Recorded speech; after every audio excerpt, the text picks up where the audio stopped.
Kamalakit po, so kamalakit. Kamalakit. Loob yan eh. Para ka naman nakakaloko. Pinapunta ko kami dito magkumpare para dalhin yung motor ko. Bibili mo, sabi mo. Tapos hindi pala.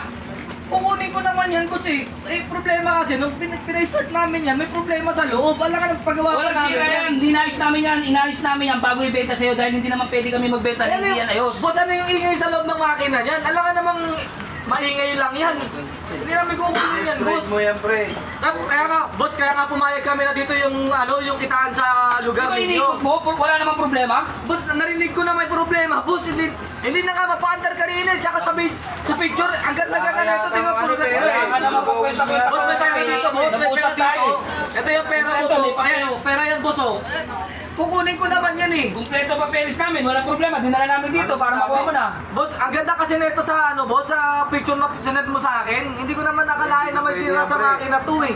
Tol, hindi maganda yung ginagawa mo. Kung hindi mo sana hindi mo na kami sinabihan, hindi ka na bumalik. Sigurado naman na buyer ako, boss. Eh, problema kasi yung motor ninyo, alam nga na magpapagawa ko yan. Total wreck na yan eh. Okay yan, nakapos yan. Makikita mo lahat, pati yung sira, pati yung damage. Makikita mo, nilagay naman namin lahat ng problema ng motor na to eh. Okay ka nang okay, sabi mo kukunin mo. Tapos ngayon, uurong ka na?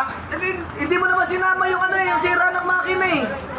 Ibababa yung makina niya, boss eh. Siyempre, hindi ka makakalabas dito. Wala namang ganyan ng boss. Hindi Talagang naman hindi ka makalabas dito, niloloko mo kami. Kasi pumunta ka rito, sabi mo kukunin mo na. Hindi, boss. Tama kailan, di ba ikaw mausap eh? Ito namin ah. Pumayag nga kami na dito yung niyan. Hindi maganda pare. Nakiusap sa amin, nasisilipin niya uli. Ano gusto nyo? Ikaw nga Boss, bumili ng motor. sigurado naman kami bibili namin yan kung walang sira yan Tataan nyo eh. na dito kayo sa lugar namin, ha?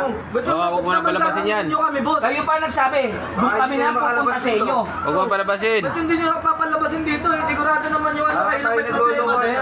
Kasi kung di mo kukunin, sinabi mo na ng maaga, para bigyan namin ano. Kukunin yan, binigay namin sa'yo eh. Eh sir, dapat dun yun na lang binigay yan eh. Yun na nga, pinriority ka namin kasi tumawag ka. Sabi mo kukunin mo. Tapos ngayon, di ka pala sigurado. Hindi tayo nagkakaintindihan. May sira nga yung motor ninyo, sir. Kung wala naman sira yan, kukunin ko naman yan. Ito na nga pambayad doon. Sigurado naman akong babayaran. Ginagamit ko sa trabaho, sasabihin mo may sira. May sira nga, boss.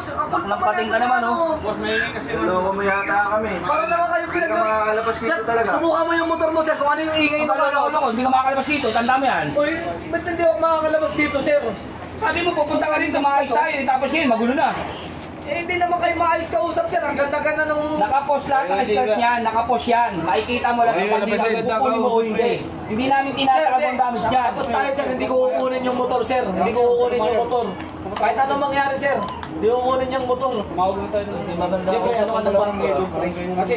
Balag ka lang yan. Barangay pa barangay. Ano talaga yung sinasabi Sir, mo? huwag naman kayo Parang ganyan, sir. nakakaloko ah. Hindi ka Huwag makakalabas naman kayo, dito. huwag naman kayo Kaya may angas mo, palibaw. Dito kayo, Kaya nga, ang mga pinapagay sa'yo. Sabi mo, dito mo kukunin. Dalawa to. Huwag mo palabasin. Huwag tayo pa, sir.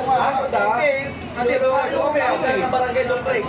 Angas mo, Huwag ka manakit po, huwag ka manakit. Kamalakit. Sabi niyo, sabi niyo eh. Oo,